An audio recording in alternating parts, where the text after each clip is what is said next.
How's it going, Dolphins? It's your boy Dillon, and I'm back with you again for another episode of Dolphins with Dillon. And hey, guess what? Today is the start of training camp. All the veterans reported in yesterday. There's a lot going on. I'm super excited. I am so thrilled to be able to be making this video, the first one of training camp. I got a lot to talk about. There's a bunch of news. There's an interview with Gase. There were some interviews with the players, but they were all on field. I'm trying to find video of those, see if I can, get some stuff for you on that. But as of right now, the only thing I've been able to get video of is the press conference that Adam Gase had afterwards. But anyway, getting into it, I'm just gonna go and here we go. It's crazy, man. It's exciting. It really is. It's the start of the football season. Like, the very beginning of the football season for real. Training camp begins today. Practice was today. Oh my God. All right, I'm getting into it. Training camp has arrived. First of all, this is an article from Dolphins.com, and team arrives, prepares for start of training camp. So this is actually yesterday, though. Training camp has arrived. Dolphins veterans report to the Baptist Health Training Facility at Nova Southeastern University on Wednesday for the 2018 training camp. The first practice of summer will take place at 8:30 a.m. on Thursday morning and will be open to the public. Players went through physicals Wednesday and posed in the team's new uniforms for photos and video promos that will be used throughout the 2018 season. Dolphins rookies reported for training camp a week ago. Camp schedule. This is why I'm reading this one, just because it actually has some information in here that might be useful, especially for those who live in Florida and actually who could, maybe attend practices and stuff. So camp schedule. Training camp officially will last until August 14th and will include 12 practices open to the public, along with an intra-squad scrimmage at Hard Rock Stadium on Saturday, August 4th at 11 a.m.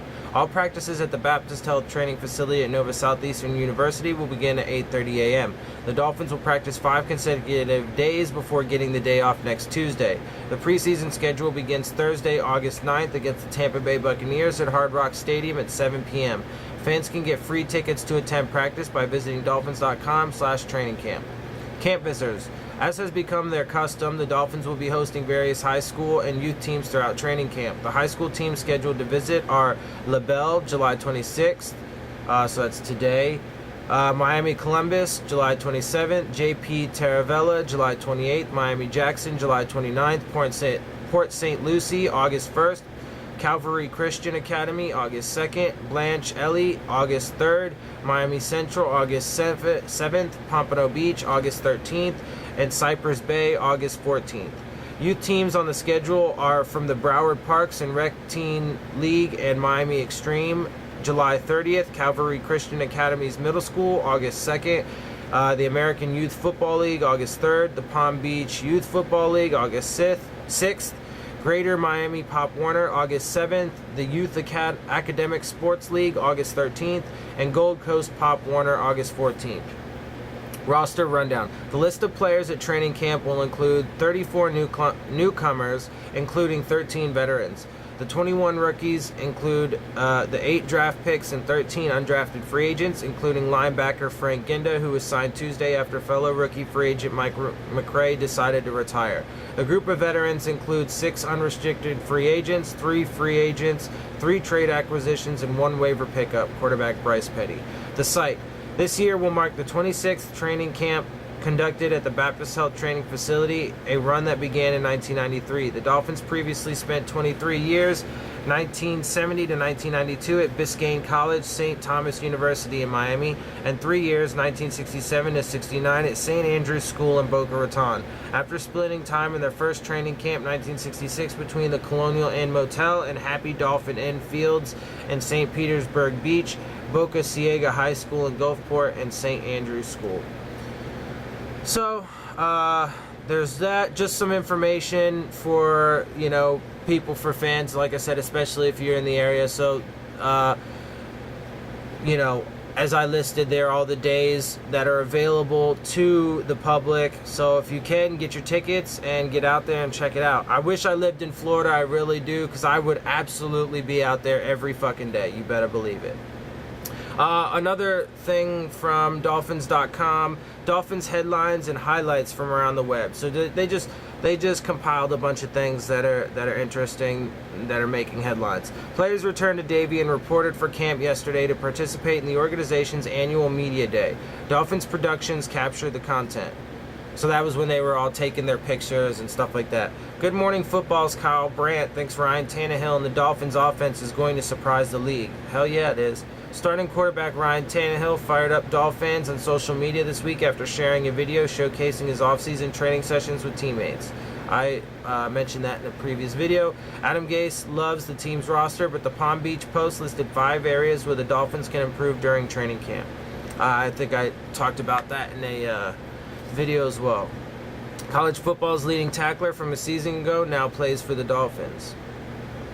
That's Frank Ginda, I believe, because he had 173 in college last year. I think that's who they're talking about. Second-year linebacker Raekwon McMillan is healthy, and Chris Perkins of the Sun Sentinel thinks there's a lot riding on the shoulders of the defense's man in the middle. There is, but he's going to handle it. Jim Kelly, Hall of Fame quarterback and good friend of Dan Marino, announced to social media that his cancer is in remission. Good. Excellent. I didn't know that, but great. That's wonderful. The new home of the Miami Open at Hard Rock Stadium is on track, and Dolphins president and CEO Tom Garfinkel shared the incredible progress of the facility. The International Champions Cup returns to Hard Rock Stadium tonight. HRS will host 6 matches in an astounding 4 days. Nice. So there's a lot going on at the stadium. Obviously, they book a lot of events and stuff like that.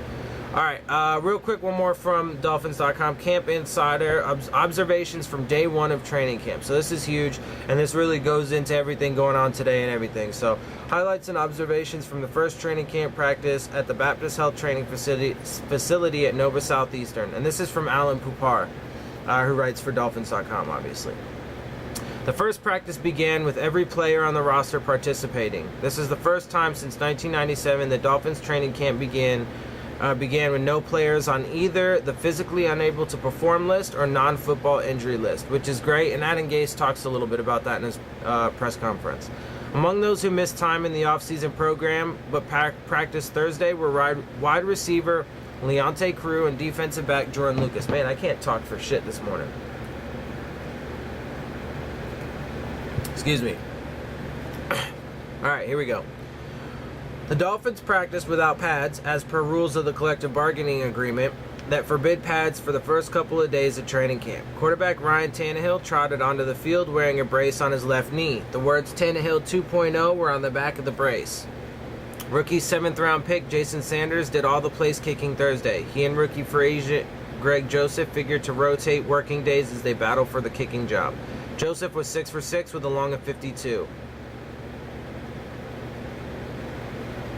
Does he mean Sanders? Because Sanders was the only one to kick today. So I think he means that was Sanders was 6 for 6 with a long of 52. Anyway, on the first play of team drills, Tannehill completed a quick pass to wide receiver Devontae Parker. First play that drew a strong reaction from the crowd was a completion from Tannehill to wide receiver Danny Amendola down the middle of the field. Linebacker Chase Allen had an interception on a pass that was deflected. Rookie tight end Durham Smythe made a nice sliding catch on a low pass from quarterback David Fales off a rollout. Amendola, Kenyon Drake, and Drew Morgan took turns fielding punts. He repeated Amendola twice in that, by the way. Second-year defensive tackle Vincent Taylor deflected a pass at the line of scrimmage. Rookie running back Kalen Ballage made a nice catch on a high screen pass. Cornerback Tavez Calhoun had a nice pass breakup on a slant intended for Carew. Defensive tackle Devon Godshaw got to quarterback Brock Osweiler for what would have been a sack in a game. Cornerback Tony Lippett intercepted a pass near the sideline. Alright, so that's everything straight from Dolphins.com. Going to start getting into the other articles and stuff around the league, and then I will talk about Gase's press conference. Alright. First and foremost, from Palm Beach Post, Miami Dolphins new cast of skill players starts strong in training camp. Adam Gase believes the Dolphins have an ideal mix of skill players in the passing game this year and the right quarterbacks to make the most of that group. After about 4 months of formal and informal workouts together, that element of the offense looked sharp on the first day of training camp. The passing attack starts with Ryan Tannehill's return, and regardless of whether he can get back to the way he played in 2016, he'll automatically be an upgrade over Jay Cutler. Tannehill has tested his surgically repaired left knee as much as possible, saying he took it beyond what was necessary to be cleared for football and practiced most of the offseason without a brace on it. He was in a brace this morning and is certain to wear one on game days. He already talked about that earlier in OTAs and stuff. He didn't intend to wear one for OTAs without pads and stuff like that, but he's going to wear one for training camp and the games just as a precaution. Now that Miami is in camp, he has no choice but to get himself reacclimated to playing with it, even as the team works without pads the first 2 days. Because he's going to be wearing it in games, so he might as well be wearing it during training camp. His most proven weapon is Kenny Stills, who continues to improve as he hits what should be the prime of his career. At 26, he's already a 6-year veteran and put up 100 catches, 1,573 yards, and 15 touches over the last 2 seasons. 15 touchdowns. The rest of the crew is somewhat unknown, though Gase's confidence runs counter to the outside perception. He sees a dynamic, multifaceted playmaker, new acquisition Albert Wilson, and a technician with plenty left in the tank in former Patriot Danny Amendola. Tannehill hit Amendola over the middle a few times in an 11-11 work.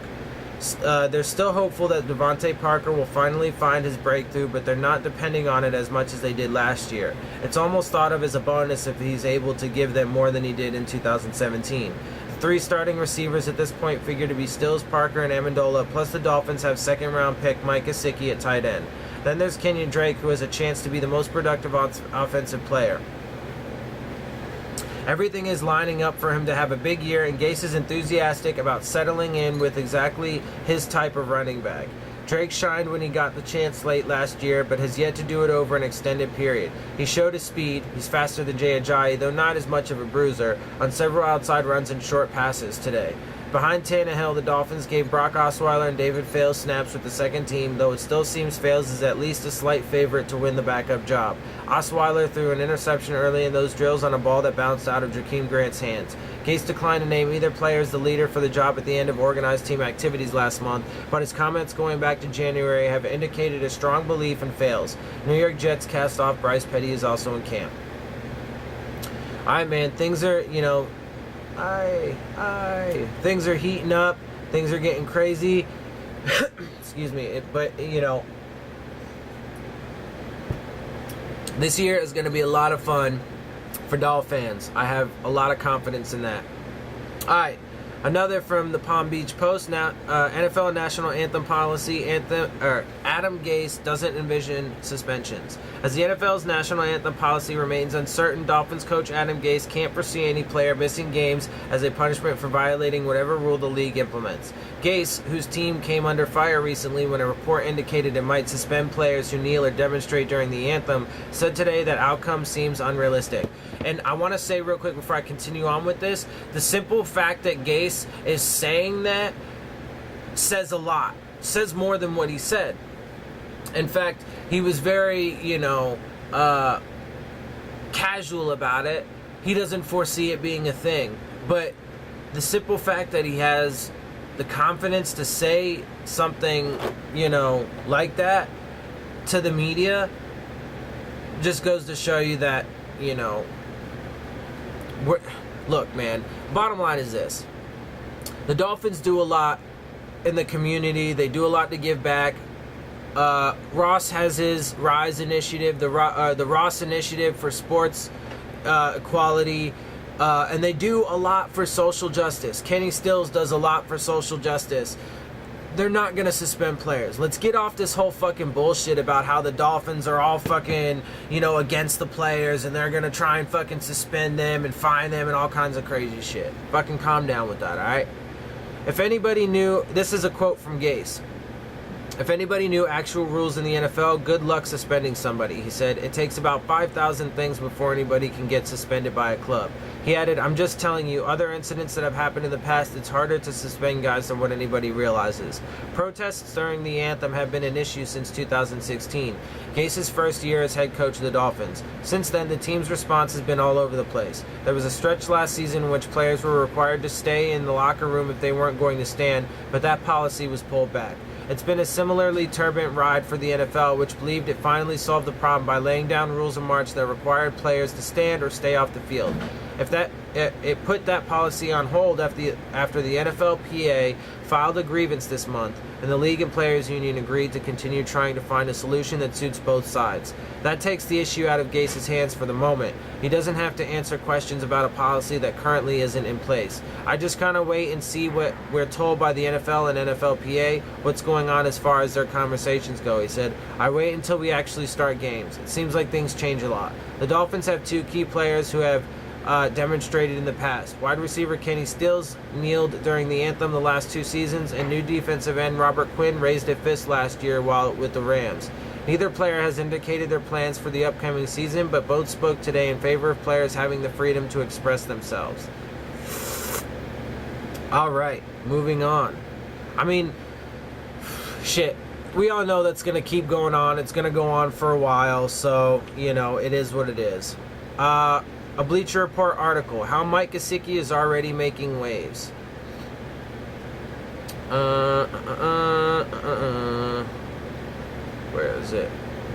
This is an article they did about players across the league, so let's see. They included Mike Gesicki. Miami Dolphins tight end Mike Gesicki has a lot on his shoulders entering his first NFL offseason.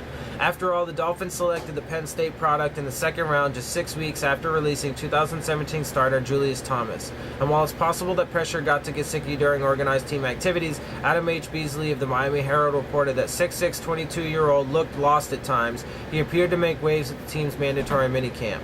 Gesicki came on strong there, according to Barry Jackson of the Herald, who also fetched a strong review from the man who matters most.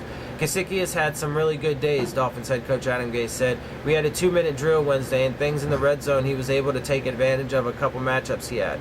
He's aggressive to the ball, can make plays. He's a big man that can run and has really good hands. It's been fun to watch him develop. He doesn't have a lot of competition, so Gesicki should be watched closely during training camp and the preseason. There's plenty of competition. We have some good fucking tight ends that are going to be well-rounded. It's going to be a really well-rounded group. All right, this is an article from the Finsider. 5 reasons to be excited about Jakeem Grant in 2018. A film breakdown. It's not the size of the dog in the fight. It's the size of the fight in the dog. Some guy with wooden teeth, probably. That's an old quote. I mean, I'm sure everybody's heard that before. But obviously they're talking about Jakeem Grant. I don't know who penned those inspiring words, but I do know truer words were never spoken. David and Goliath is one example. The little engine that could is another. Hell, the 2017 Philadelphia Eagles are a great example of what an underdog can do.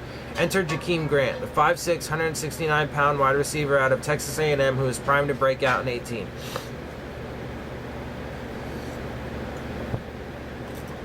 Pardon me. I've been a fan of Jakeem Grant ever since he was drafted by the Miami Dolphins in the 6th round of the 2016 NFL Draft. As have I, man. He's actually one of my favorite players right now. Man, I wish I had a lot more money because I'd get a ton of jerseys. My initial breakdown of what he brings to the table can be found here. So he had another article.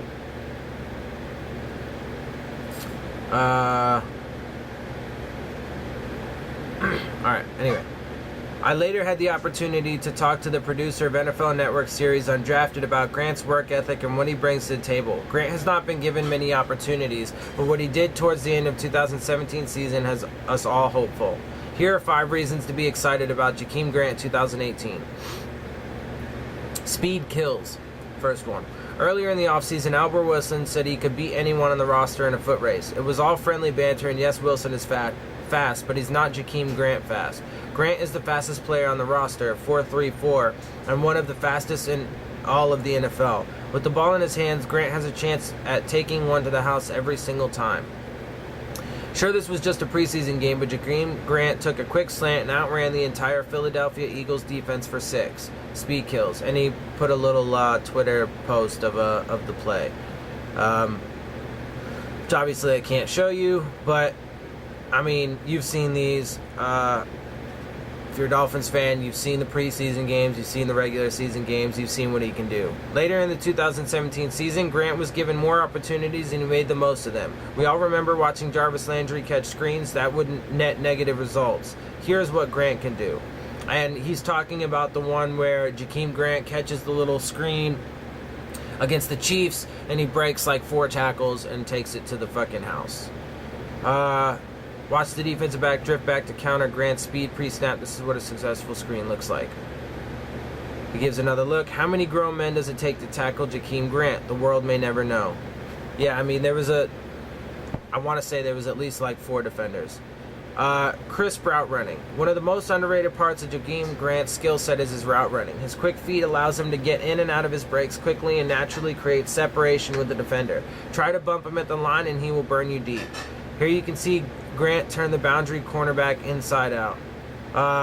It was a play against the Minnesota Vikings. And yeah, I mean, he's just super fast. I mean, you can't stay with him at all. You just can't stay with him. We mentioned Jakeem Grant's elite speed, but what we didn't mention is how he can be nearly unstoppable when used correctly. Here you see him sell the inside move before breaking back outside. Who is this? This was